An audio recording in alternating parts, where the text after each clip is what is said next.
Hello everyone, Nubkeks here. Let's go through the patch notes for the June 27th patch 2018. We've got quite a few tweaks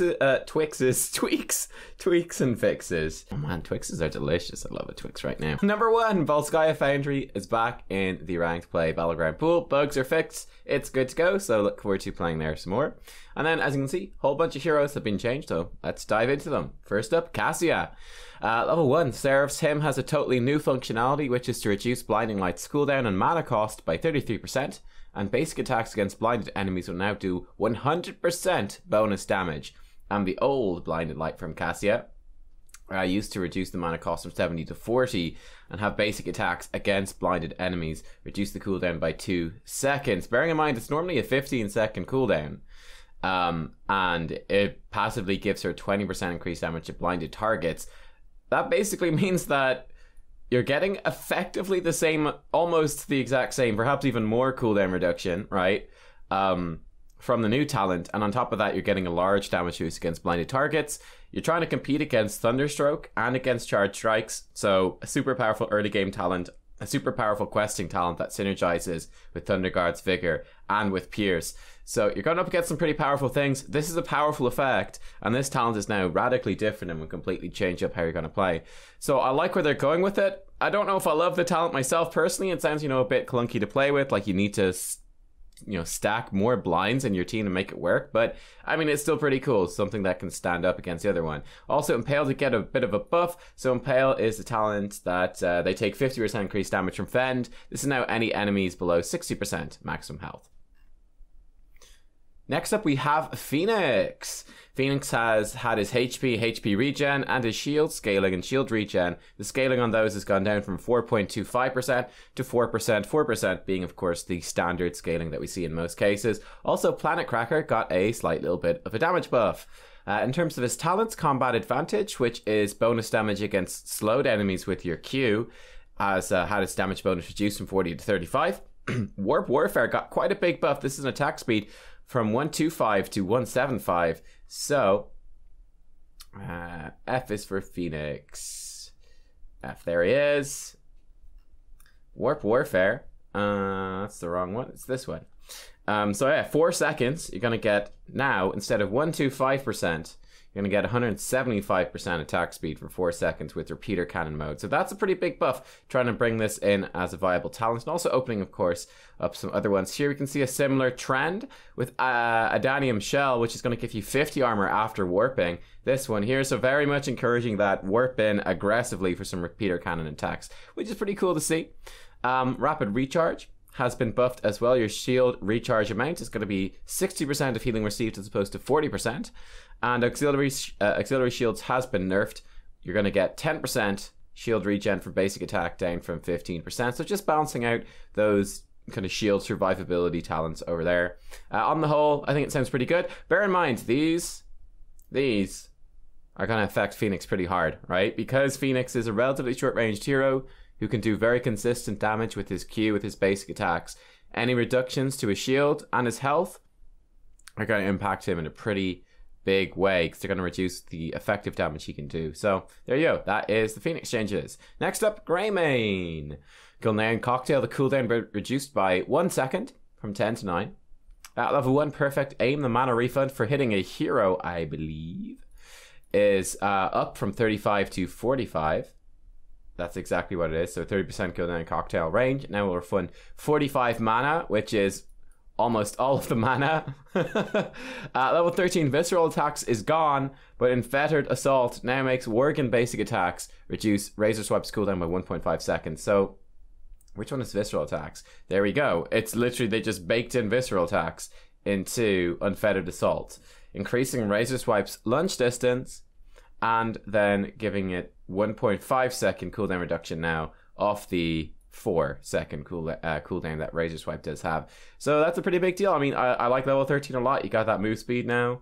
While you stay in Inner Beast, you've got more range on your engage and disengage. And then you've got just big increase onto your Razor Swipe and cooldown reduction. It's a pretty big deal. It's not just against heroes. Yeah, it's just working basic attacks. I mean, like, that will make your murking and your objective clear on something like Infernal Shrines a lot stronger as well. So that's a pretty big deal. So we might start seeing some more Greymane again. Maiev is up next. Some fairly significant changes here. Warden's avatars, as part of Warden's Cage, are down from 7 to 5 seconds.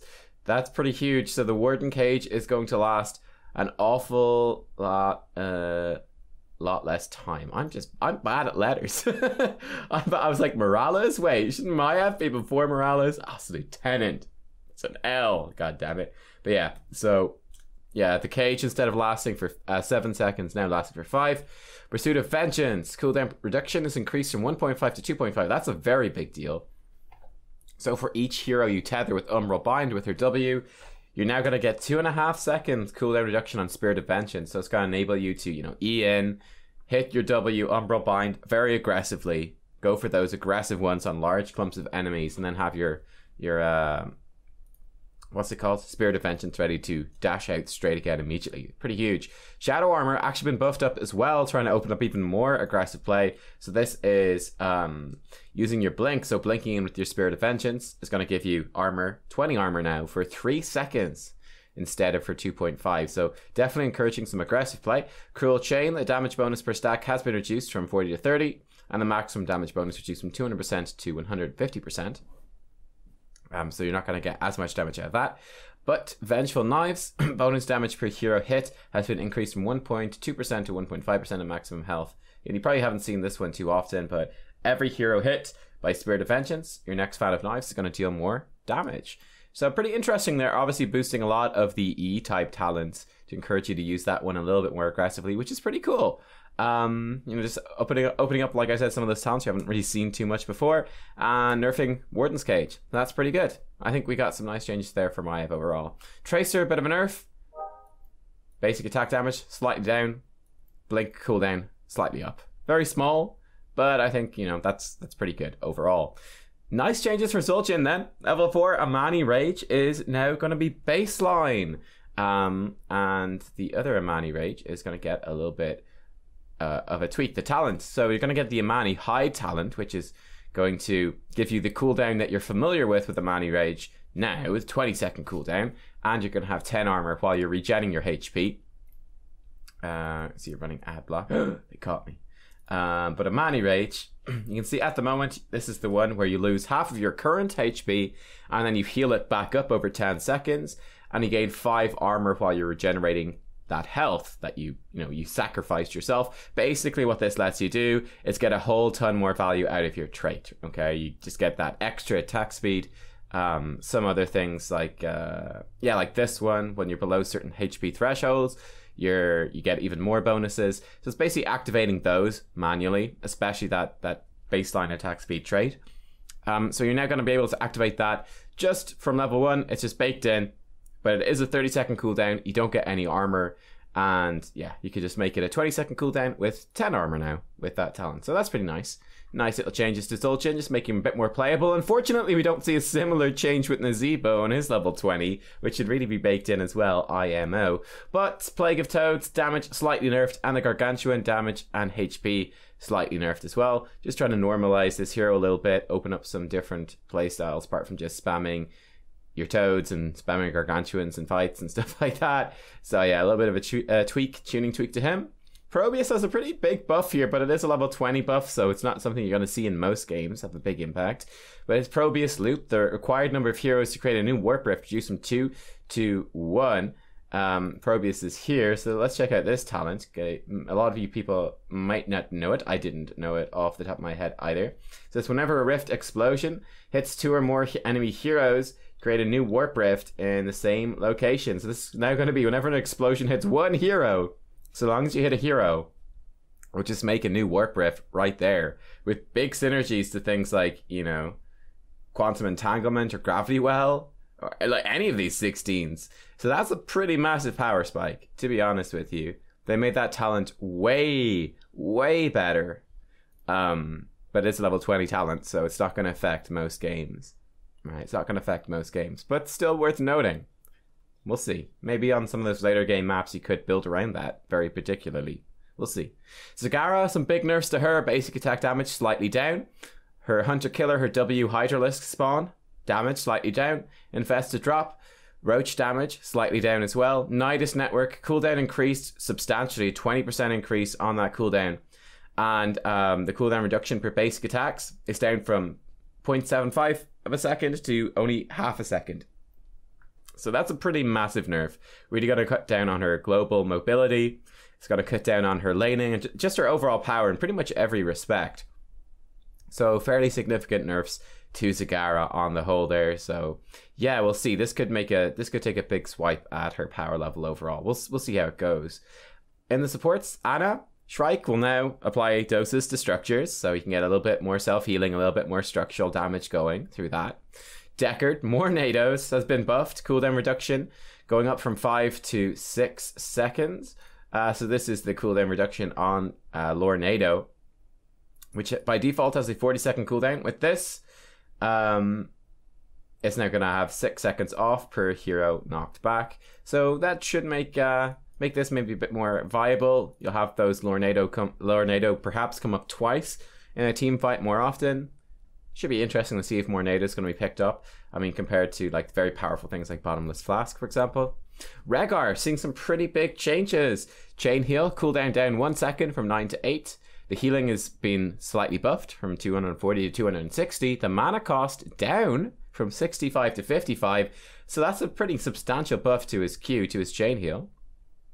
Less mana, less cooldown, and more healing. It's a big deal. However, Ancestral healing did receive a fairly hefty nerf from, by default, 1,400. Basically, let's say 1,500 healing to 1,200 healing. Just rounding those numbers up slightly. So you can see that that's a fairly substantial change, right? That's 20% off? I think that's 20% less healing. Now, for the most part, of course, this won't matter when you're healing squishy heroes. This is all about your tank healing, really. Ancestral healing is a tool to save squishy heroes. Still going to be pretty much as viable. You're just overhealing that oftentimes. But on tanks, it will make a bit of a difference. So this is going to open up. I mean, I guess some of the strength is going to be moved over to Chain Heal instead. Well, I don't guess. That's exactly what's happened. The strength is moved over to Chain Heal. So it makes them less reliant on Ancestral, which is good. You still have that ability to save squishies, but tanks are going to be a little more vulnerable, which I think is totally fine. You already have Earth Shield at level 13. You have Cleanse. You know, you've got tools to help out tanks. So I don't think it's a huge deal. And I kind of like moving him in this direction. We've got some talents that are going to go alongside that as well. So let's actually grab Rehgar up here because there's quite a few and I'm not super familiar with a bunch of these. So the Spirit Walker's Grace, mana cost reduction decreased from 20 to 15. I don't know what that is. So that's Chain Heal mana cost. It's not going to be as powerful now. Well, I think that's fair, seeing as you got mana reduction baked in and the cooldown reduction. They're going to lower this talent a little bit just so it doesn't go over the top, which is fine. Stormcaller, big buff to this. Maximum mana restored. I think this is W? Yeah. So whenever Lightning Shield damages an enemy, it restores 4 mana. That's now going to stack up to 100 mana restored, which is going to, you know, not just return the mana cost of Lightning Shield, but actually give you mana back. So in a minion wave, something like that could stack it up pretty quick. So that's pretty interesting to see. Level 7, Farsight, and I love this one. Farsight receiving a big change. So the area reveal duration is down by half from 10 to 5 seconds. The enemy reveal duration down from 4 to 3. Cooldown, though, is going from 30 to 16 seconds. And the size of the area from 10 down to 7. So basically, it's revealing a smaller area for half the time, and the heroes basically for about the same, a little bit less. But the big deal is that it basically has a half cooldown, right? It's a much shorter cooldown now from what it was. You're going to be able to use this way more often. And I think this opens up a really intriguing line of gameplay. You know, you're picking Rehgar kind of as that cleanse healer oftentimes at the moment. This opens up a really interesting, you know, utility aspect to him, which is, okay, we can play around Farsight more often, especially on those maps where figuring out where the enemy is such a huge deal. We can check where the enemy is. We can check these, you know, the boss point. We can check merc camps. We can check these flank points every 16 seconds. That's pretty cool. And I'd like to see more. I'd love to see more utility stuff like this, playing around Vision, things like that, coming into other supports as well. I think it's quite fun, instead of just sort of like throughput or anti-CC type things. Level 13 and Earth Living Enchants has been slightly buffed, healing per second. So that's this one. When you heal a hero below 50% health, they'll heal for an additional thing over 5 seconds. So it's just increasing the healing per second from 40 to 45. Okay, so a little bit of a buff to that. Pretty interesting. Opening up against some more Q builds. And then Rising Storm at level 16, the damage bonus per stack going up from 10 to 15 for the maximum stacks reduced. So this this makes a lot of sense. This was every time Lightning Shield damages an enemy hero, increase its damage by 10% and it stacks up to 20 times. Well, this is the thing. It's like, how is Lightning Shield going to damage an enemy heroes 20 times? That's almost never going to happen. So this is a really weird talent that would never maximize its potential. It's probably still not going to maximize its potential, but that's probably okay. This sort of almost pseudo infinitely stacking thing, but it will stack up bonus damage faster now. 50% faster basically is the rate you're going to see that increase. So I think that's pretty cool. So there you go. We're going to see some slightly different Rehgar play with a few more options in terms of W damage builds and some utility vision stuff with Farsight and Ancestral not being quite as strong, but Chain Heal being buffed up, which will boost your power from level 1. So that's kind of nice overall. Nubkeks, he is getting a change here. Instead of the spell armor shield, you're just going to get a better shield. 75 armor for 4 seconds with hardened shields. That's come back through Nubkeks now that you removed his baseline spell armor, so that's nice. Blaze, we have a nerf to Bunker. Cooldown increase from 50 to 60. I do suspect this is going to see the Mighty Gus treatment, where this is going to see multiple nerfs over multiple patches as they keep nerfing it and it keeps being played, picked and played overwhelmingly so in pro play. I suspect we're going to see the same thing with Blaze, so I'd expect Bunker Drop's cooldown to go up even more, probably up to 70 or 80 seconds. Before people start moving away from it. Combustion damage went up as well to make it more attractive too. And then Feeding the Flame has been increased. I actually don't know what that is, so we're going to check it out. Feeding the Flame, level 4. Yeah, it's not oil dispersal or adhesive petroleum, so what is it? Each hero hit by flame stream reduces the cooldown of oil spill by 2 seconds. It's now going to reduce it by 2.5 seconds. Still, to be honest, still feels very underwhelming compared to a large extra chunk of slow area and oil dispersal. Oil dispersal still seems so much better, but there you go. That has been buffed up, which probably makes sense, seeing as it doesn't even still sound that great to me anyway. Diablo, some changes. Slight HP and HP regen buff. Buff to the cooldown of Apocalypse, down from 100 to 90 seconds. Nerf to Lightning Breath, cooldown gone up from 60 to 70. It's still very good, of course. And then we have some changes here. So Cruelty at level 13 for Diablo, which is this one. Stunning an enemy with Shadow Charge gives attack speed. It's now going to give you 7 seconds of attack speed, 50% bonus attack speed, and you can stack it twice. So it's going to be an awful lot easier to stack it twice and get that bonus up. So there you go, that's been buffed. Then Dying Breath has also been buffed. So Apocalypse's cooldown is going to be reduced now by 25 seconds for every enemy hero hit, and have it cast for free when Diablo dies. 25 per hero hit, and has a 90-second cooldown. So if you hit 4 heroes, boom, Apocalypse is just straight back up. That could be very powerful with certain combos. Though again, bear in mind, it's a level 20 talent, so most games are decided before level 20, or they're won by a team that simply has a level 20, and having a level 20 it's in of itself is often enough of a boost that it doesn't particularly matter the precise tuning of the talent, but that is still a nice little boost to it for sure. Yeah, I mean, like before with 20 seconds and the 100-second cooldown, you'd have to hit all 5 heroes to get it down to the minimum 5-second cooldown. Now 25 and 90, you only have to hit 4. Even if you hit 3, it's down to a 15-second cooldown. So you're going to get a second one off in the team fight. So that's a pretty huge deal. Johanna, health has gone up quite a chunk, and HP regen gone up quite a chunk as well. Just trying to balance out the removal of that physical armor. And then Eternal Retaliation has been buffed. So this is for hitting heroes with Condemn. It gives it cool, or not heroes, but targets with Condemn. Gives it cooldown reduction. J's for Johanna. D, Junkrat, Johanna. There we go. Alphabets, right? Alphabets. And we see a bunch of changes to Yrel as well. Yeah, Yo, internet, you want to work? Oh, great. 5 minutes later. And we're back. So, Eternal Retaliation. Yeah, it's this one. Lower condemns cooldown by half a second for each enemy affected, maximum of 10 targets. It's going to give you back 2.5 mana for each enemy hit as well. So, if you hit 10, that's half the mana cost back for condemn. So, I mean, spam your heart out in the Zerg Swarm on Braxis, I guess. Something like that. Let's look at Yrel. So, Yrel has a lot of changes here. A lot of big changes, in fact, for Yrel. Divine Purpose, her trait. Now, every 8 seconds instead of every 10. This one lets you instantly fully charge one of your abilities.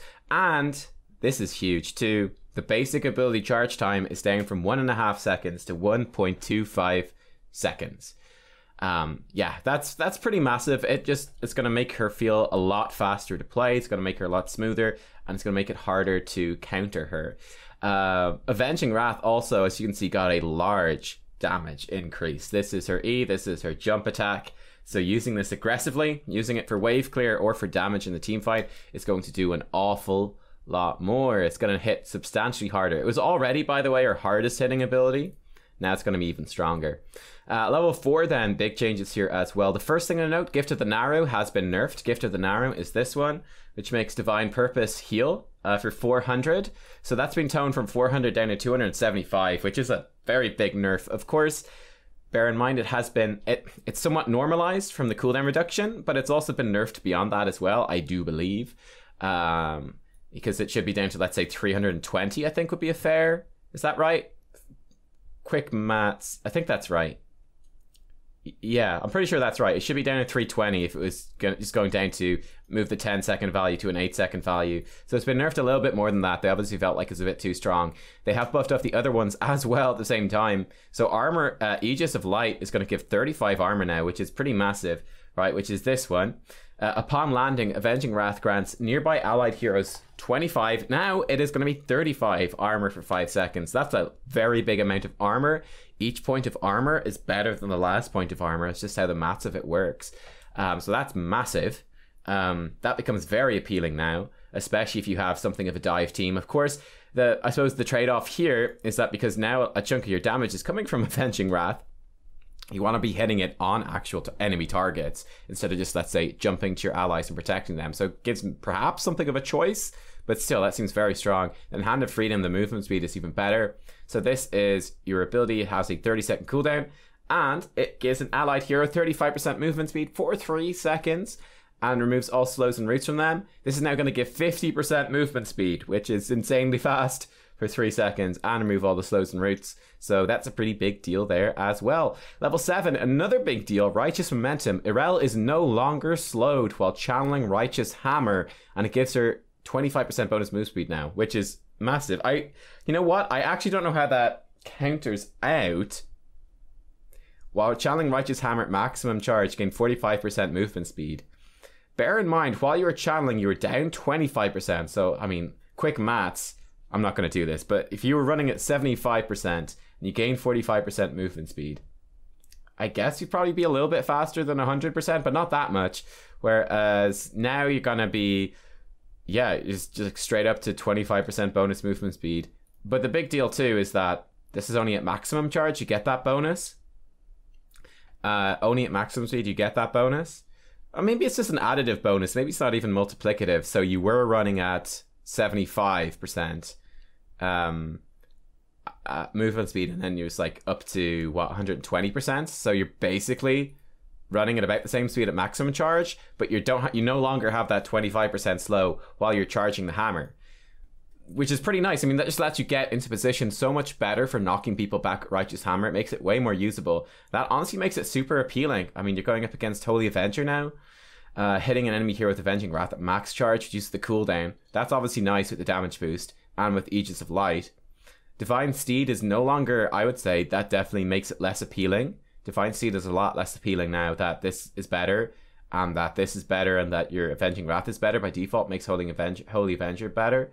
Samara's Light, this one seems pretty meh, to be honest, compared to Righteous Momentum, which is the main reason you'd want Samara's Light. So yeah, interesting stuff happening to level 7. That could make a very big difference to her playstyle. Level 16, Templar's Verdict. 2 to 4 seconds. This is this one. Hitting an enemy hero with the hammer is now going to reduce their armor by 20 for 4 seconds instead of 2. So that's a huge buff. That's a huge buff. I mean, it only has a 6-second cooldown as well. So you're going from effectively 33% uptime to 66% uptime. In theory, if you're hitting this on cooldown, yeah, you've just massively increased the uptime of that. The debuff will now be up more than it's off. If you do it like perfectly, I guess. And then they nerfed Divine Favor, which is cooldown reduction. So instead of getting 2-second cooldown reduction per basic attack, you're now going to get 1.5. I mean, it should basically work out, seeing as the cooldown is down 2 seconds by default, that you'll be hitting your trait as often as you were before. But this is now, I would say, less appealing, actually. Just simply because, well, yeah, it's not as valuable as it was before, and Gift of the Narrow is weaker now. So very interesting stuff here. We could see a big shift up in how Yrel is played, playing more into W builds and E builds instead of going for that sort of Q build that people have kind of gravitated towards. So that's pretty interesting stuff. Also, fun fact, I've seen her initial win rate of 40% go up to 46%. I mean, you got to expect it with the, I mean, just these baseline changes here, you got to expect it to go up even more. So Yrel could become a pretty powerful hero in this particular patch. And there you go, guys. They are all the changes. So some fairly significant changes here that could shake things up a bit. You know, the Rehgar Yrel stuff, Zagara nerfs, and then some just, you know, the Maiev nerf there as well. Greymane buffs, some Phoenix nerfs. Yeah, I mean, we got some pretty interesting changes. Relatively small patch, but some fairly significant things. Thumbs up if you liked the video. Hope you enjoyed. And I'll see you all next time for some more Heroes of the Storm. Bye-bye.